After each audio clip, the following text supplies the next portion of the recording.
Hello and good morning student. আজকে আমরা page 191 শুরু করছি। 191 191 প্রথম একের প্রশ্ন। সময় বাঁচানোর জন্য প্রশ্নগুলো লিখছি না, অবশ্যই টেস্ট বা তোমাদের কাছে থাকবে।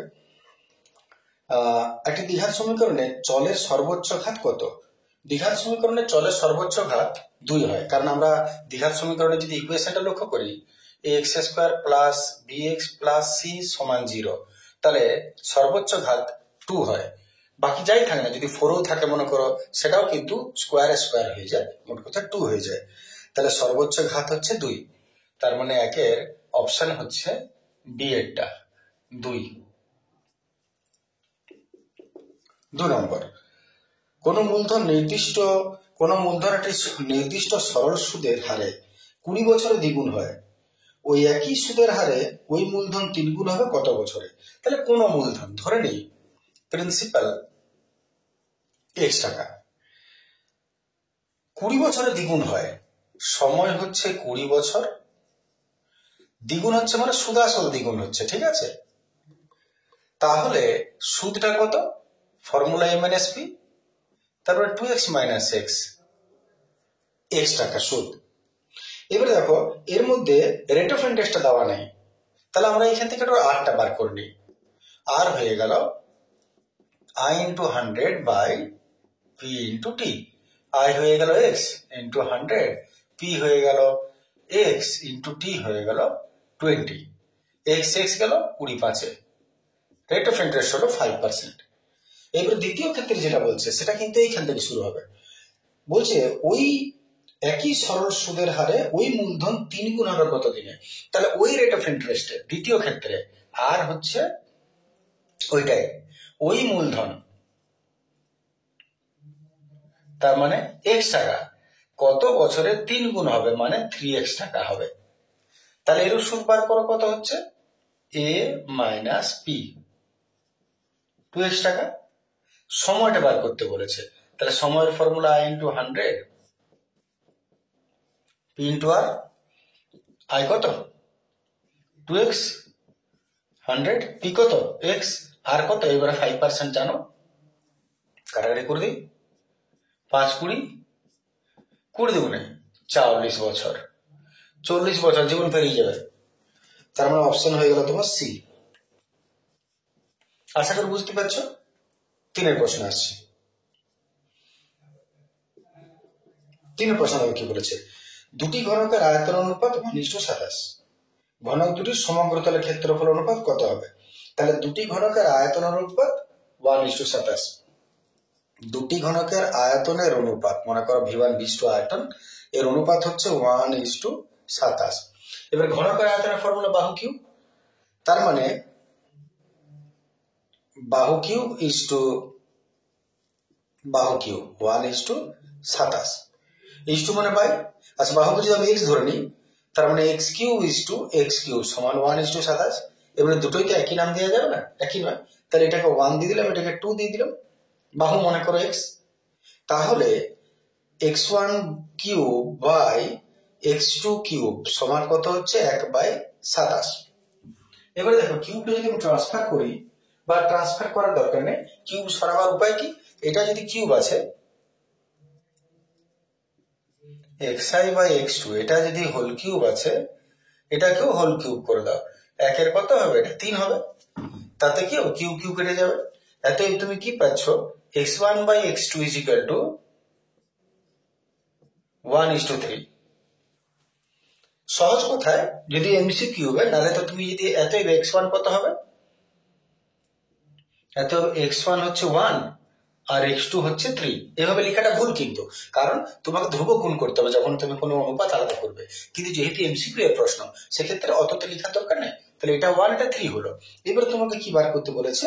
যে ঘনক দুটি সমগ্র তলের ক্ষেত্রফল কত। তাহলে ঘনকের সমগ্র তলের ক্ষেত্রফলের ফর্মুলা 6 ইন্টু বাহু স্কোয়ার ইস টু 6 ইন্টু বাহু স্কোয়ার। 6 6 চলে গেল, এর বাহু কত 1, এর বাহু কত 3, তাহলে 1:3 3 9, 1:9। তার মানে এটা হচ্ছে অপশন সি এরটা। দেখে নাও, যদি কোনো অসুবিধা থাকে কমেন্ট করবে। চলে আসছে পরের প্রশ্ন।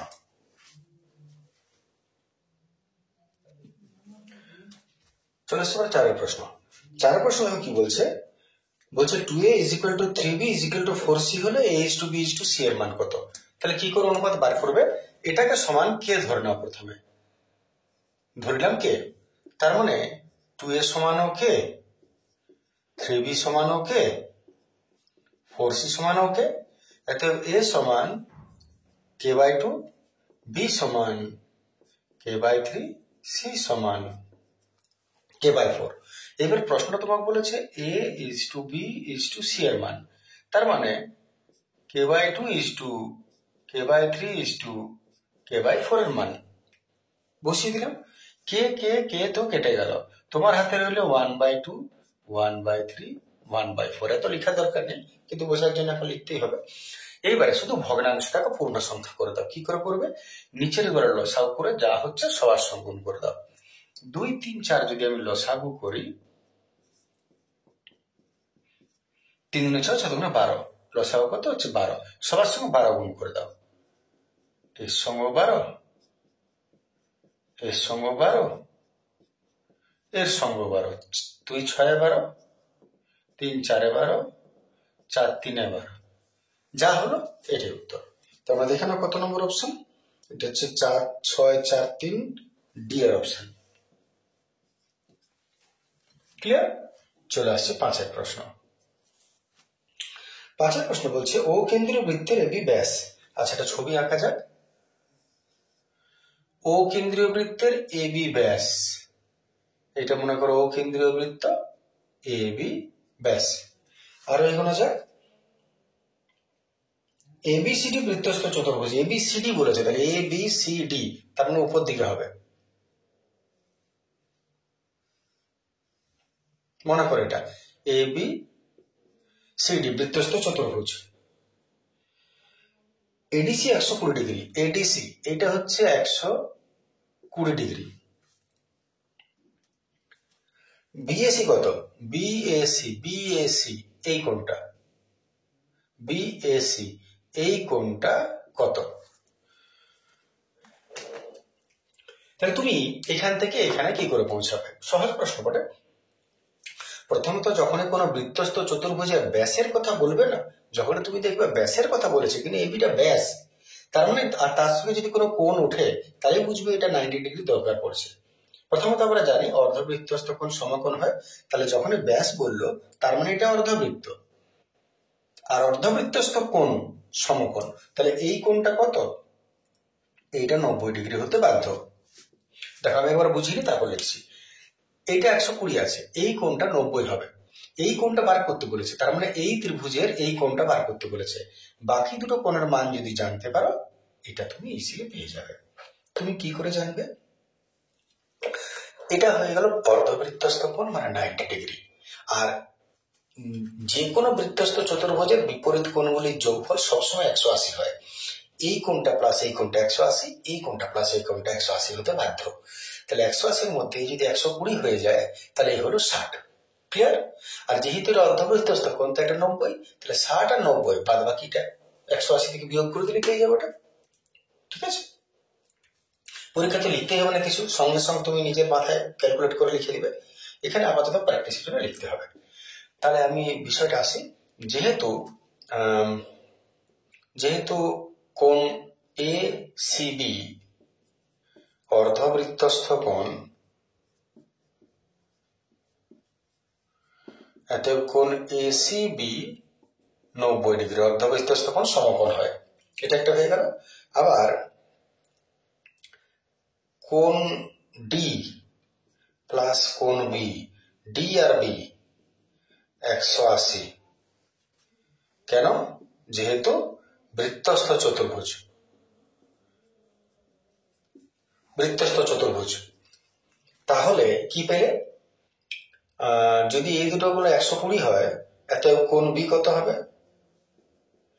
180 মাইনাস উল্টো দিকেরটা 60 ডিগ্রি। তাহলে এটা হয়ে গেল তোমার 60 ডিগ্রি। এতএব কোণে কত হবে? এতএব ত্রিভুজ এ বি সি এর কোণ বিএসি যেটা বার করতে বলেছে, 180 থেকে মাইনাস করবো 90 আর 60,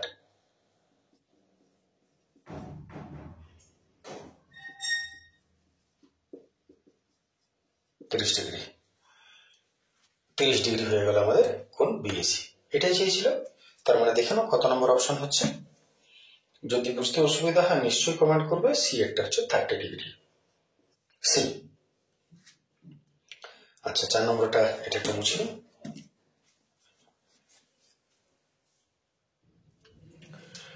চলে এসছি আমরা 6 প্রশ্ন। 6 প্রশ্ন দেখো কি বলেছে, 3x = cosec alpha, 3/x = cot alpha.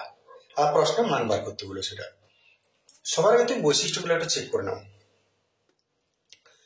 এখানে 3x আছে, এখানে 3/x আছে, আর x এর উপরে স্কোয়ার আছে। তাহলে প্রথমে এক কাজ করো, উভয় দিকে বর্গ করো, তাহলে স্কোয়ার গুলো পাবে।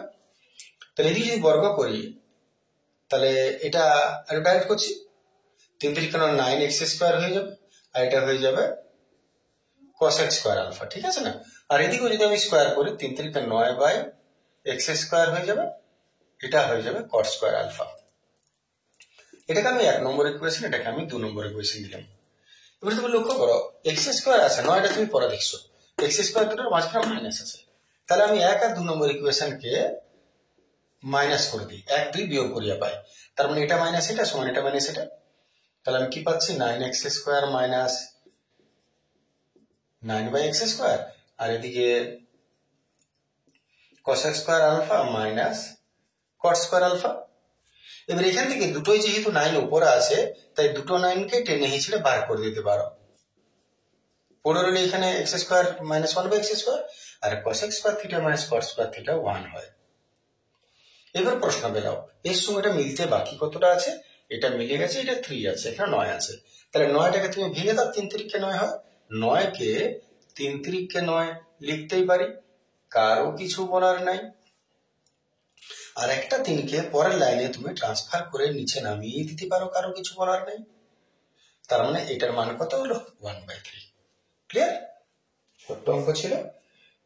এটা হলো তোমার ABC, সি এর অপশন। নিশ্চয় ক্লিয়ার আছে? চলে আসছে আমরা 2 নম্বরের প্রশ্ন।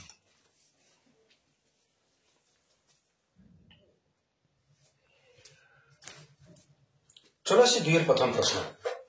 বলছে 1 বছরের আসল ও সুদাসলের অনুপাত 8:9 হলে বার্ষিক সরল সুদের হার কত %? তাহলে 1 বছরের আসল আর সরল সুদের হার, 1 বছরের আসল মানে প্রিন্সিপাল, আর সুদাসল মানে আসল আর সুদাসল অনুপাত 8:9, 8:9 বার্ষিক সুদের হার। তার মানে এখান থেকে পি কত পেলে, 8 বা 8x টাকা যদি আলাদা করে দাও, এ কত পেলে 9x টাকা।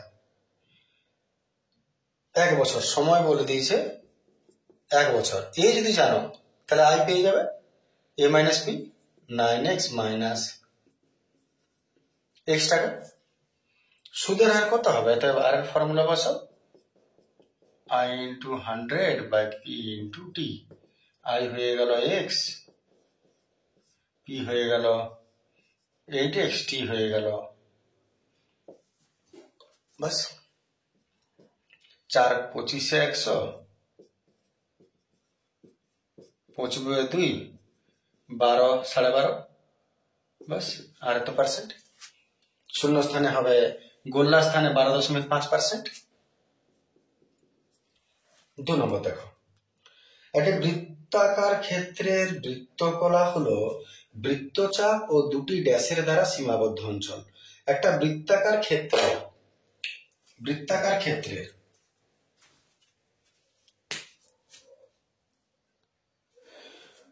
আচ্ছা ঘুরে আসছে আমরা। একটা বৃত্তাকার ক্ষেত্রের, এটা বৃত্তাকার ক্ষেত্র, বৃত্তচাপ কাকে বলে? এইখান থেকে এতটা মনে করো, এর এই কেন্দ্রে যে কোণটা উৎপন্ন করছে এটা বৃত্তকলা। তাহলে একটা বৃত্তাকার ক্ষেত্রে বৃত্তকলা হচ্ছে বৃত্তচাপ ও দুটি ড্যাশের সীমাবদ্ধ অঞ্চল। এইটাকে কি বলে? এইটা হলো বৃত্তচাপ আর দুটি ড্যাশের সীমাবদ্ধ অঞ্চল। তাহলে এই দুটো কি বলে? ব্যাসার্ধ। তাহলে ওই ড্যাশটাতে কি বলে? দুটি ব্যাসার্ধ দ্বারা সীমাবদ্ধ অঞ্চল। 3 নম্বর, সময়ের সঙ্গে কোনো কিছুর নির্দিষ্ট হারে বৃদ্ধি হলে সেটাকে ড্যাশ বৃদ্ধি বলে, কি বলে, সমহার বৃদ্ধি।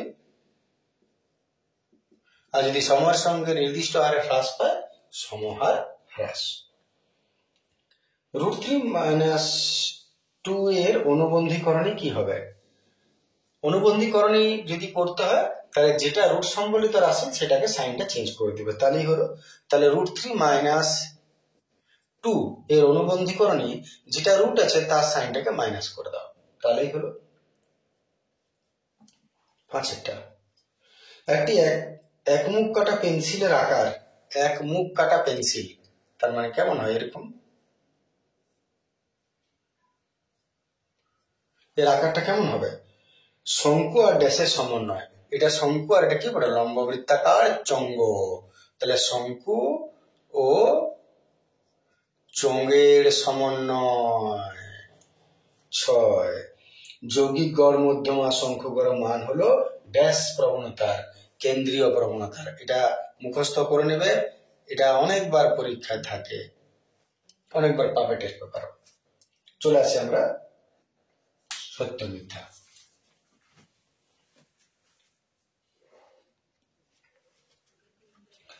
3-1 প্রশ্ন আসি। 3 প্রশ্ন সত্য মিথ্যা, ট্রু ফলস, ট্যাকলো ফগলো। তাহলে 3 প্রথম প্রশ্ন বলছে চক্রবৃদ্ধি সুদের ক্ষেত্রে নির্দিষ্ট সময়ান্তর সুদ আসলের সঙ্গে যোগ হয়, সেই কারণে আসলের পরিমাণ ক্রমশ বাড়তে থাকে। নিশ্চয়ই চক্রবৃদ্ধি সুদ আর সরল সুদ 1 বছর পর চক্রবৃদ্ধি সুদের হার বাড়তে থাকে, সরল সুদ যেটা নয়। কেন? কারণ সুদাসল যে টাকাটা হয় সেইটাই পরের বারে আসল হয়। তাহলে এখানে যে ভাষাটা বলেছে নির্দিষ্ট সময়ান্তর সুদ আসলের সঙ্গে যোগ হয়, অবশ্যই তাই বাড়তে থাকে, তার মানে এটা ট্রু। 2 নম্বর প্রশ্ন বলছে এক্স ভ্যারাইজে জেড, ওয়াই ভ্যারাইজে জেড হলে এক্স ওয়াই ভ্যারাইজে জেড হবে। নিশ্চয় আমরা যৌগিক গড় জানি, যৌগিক গড়ের ক্ষেত্রে দুটো যদি মিলে যায় সেটা একটা হয়ে যায় আর অপরটা গুণ হয়ে যায়, তার মানে এটা সত্য। 2টাও টি ফর টাকলু। 3 নম্বর আছে একটা বৃত্তে একটি নির্দিষ্ট সরলরেখার সমান্তরাল 3টি স্পর্শক অঙ্কন করা যায়। একটা বৃত্তে একটা নির্দিষ্ট সরলরেখার, তাহলে একটা বৃত্ত মনে করে এটা একটা নির্দিষ্ট সরলরেখা, মনে করে এটা এর সমান্তরাল 3টা সরলরেখা অঙ্কন করা যায়, 3টা স্পর্শক অঙ্কন করা যায়। একটা সরলরেখার 3টা স্পর্শক হতে পারে না, একটা এদিকে টানা যাবে, একটা এদিকে টানা যাবে, এর সমান্তরাল আর টানা যাবে না, তাহলে হয় ভেতরে ঢুকে যাবে নাহলে বাইরে বেরিয়ে যাবে, সম্ভব নয়। এটা হলো 3-টা এফ ফর ফোগলা। কেন হচ্ছে আমি বলে দিচ্ছি সঙ্গে সঙ্গে। 4 বলছে নিরেট গোলকের ব্যাসার্ধের দৈর্ঘ্য দ্বিগুণ করলে গোলকটার আয়তন 3 গুণ হবে। একটা নিরেট গোলকের ব্যাসার্ধের দৈর্ঘ্য যদি দ্বিগুণ করে দাও, আগে গোলকের ব্যাসার্ধ ছিল মনে করো আর, এখন ব্যাসার্ধ করে দিলে দ্বিগুণ। একটা নিরেট গোলকের ব্যাসার্ধের দ্বিগুণ করলে গোলকটার আয়তন দ্বিগুণ হবে। দেখা যাক, ব্যাসার্ধ যদি দ্বিগুণ করে দাও আয়তন দ্বিগুণ হবে বলছে। আচ্ছা, গোলকের আয়তনের কথা বলেছে, গোলকের আয়তন ইজ টু, এটাকে 1 দিলাম। প্রথমে গোলকের আয়তন ছিল 4/3 পাই আর কিউব, পরের বারও আয়তনের ফর্মুলা 4/3 পাই আর কিউবই হবে, কিন্তু পরের বারে ব্যাসার্ধটা দ্বিগুণ করছো, তাহলে ব্যাসার্ধটা দ্বিগুণ করে দাও, আর এক জায়গায় কত হবে 2r। এইবার দেখা যাক, এটা তো কেটে যাবে, 2 2 4 4 8, এটা গেল, এখানে 1 আর এখানে 8 পড়ে গেল। দেখো না, এটা যদি দেখো এটা কখন হচ্ছে আয়তন 8 গুণ, 8 গুণ 8 গুণ। আর প্রশ্নটা কি বলেছে, দ্বিগুণ পরিবর্তিত হয় না, হতে পারে না, এটা এফ ফর ফোগলা। ঠিক আছে না? 5 প্রশ্ন আসছে। 5 প্রশ্ন বলছে 0 ডিগ্রি 90 ডিগ্রির মাঝে আছে আলফা, তাহলে হচ্ছে প্রশ্ন sec square alpha plus cos square alpha, sec square alpha plus cos square alpha সর্বনিম্ন মান 2 হবে। সর্বনিম্ন মান এই অঙ্কগুলো থাকেই তুমি দেখবে, এমনকি 2 নম্বর পর্যন্ত প্রশ্ন থাকে এগুলো। তার সর্বনিম্ন মান দেখা যাক। প্রথমত এ স্কোয়ার প্লাস বি স্কোয়ারের ফর্মুলা ভাগো, এটা আশা করি মনে আছে, তোমাদের আগে পেজে ছিল। এ স্কোয়ার মানে প্লাস বি স্কোয়ারের ফর্মুলা এ মাইনাস, মাইনাসটা ভাঙবে, এ মাইনাস বি তার whole square plus 2 A B. আর এবার দেখো এ স্কোয়ার প্লাস বি স্কোয়ারের এ প্লাস বি তার whole square minus 2 A B হয়, আর মাইনাস প্লাস হয়, আমি মাইনাস প্লাসটা ভাঙবো, এ মাইনাস বি তার whole square plus 2 A B. এইবারে যে কোনো পূর্ণবর্গ মানে হোল স্কোয়ার সর্বনিম্ন মান 0 হয়, প্লাস 2 ইন্টু সেক আর কস একে উপরে উল্টো, সেক রেখে দিলাম, সেক আলফা, আর কস মানে তো 1/sec আলফা, সেক সেক কেটে গেল, এত 0 প্লাস 2 মানে হলো 2, সর্বনিম্ন মান বলেছে 2, তার মানে এটা ট্রু, টি4টা ট্রু।